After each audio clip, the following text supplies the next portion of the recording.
Magandang araw mga ka-Frenny! Ngayong araw nga ako ay magtatapon ng basura habang tulog na tulog pa ang aking mag-ama.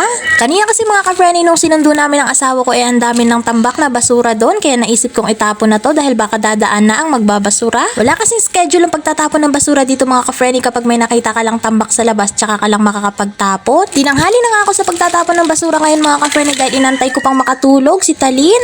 Alas 11 na ngayon ng tanghali mga ka-Frenny kaya medyo masakit na talaga sa balat ang init ng araw. Naku po mga ka-Frenny, maitim na nga ako ay lalo pa yatang masusunog ngayong araw.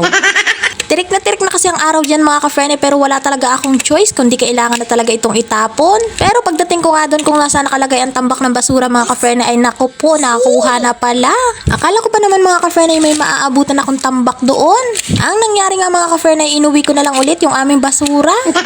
Bawal ka kasi maglabas ng basura dito mga ka-Frenny nang wala pang tambak dahil paniguradong magagalit yung may-ari ng bakod na yan. At baka makapagmulta pa nga kami nang wala sa oras, sayang din naman yun. Pagdating ko nga ng bahay mga ka-Frenny ay ayan, tagaktak na tagaktak ang aking pawis. Hindi lang pala yung init ng araw mga ka-Frenny ang nakatirik, pati nga pala buhok ko ay nagtitirika na din.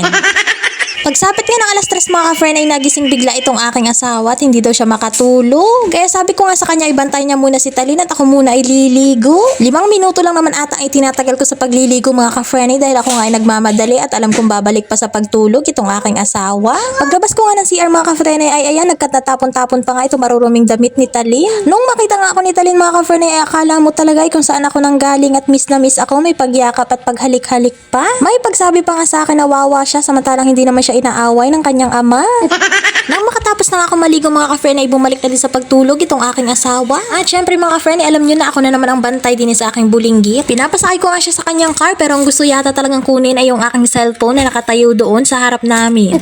Kahit anong pigil ko nga sa kanya mga ka-Frenny wala talagang balak magpapigil at ayun nga dire-diretso nang pumunta sa aking cellphone sabay sabi ng picture.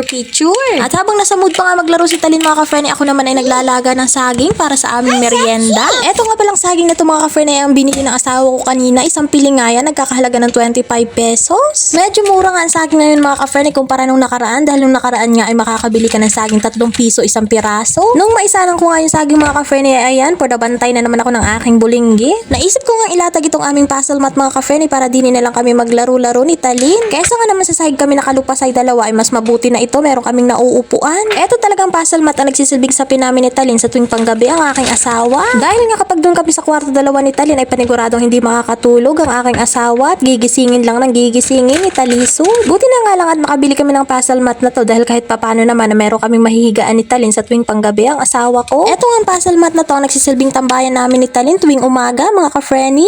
O siya hanggang dito na lang mga ka-Frenny. Maraming salamat sa inyong panonood. Please like, follow, and share. Bye-bye!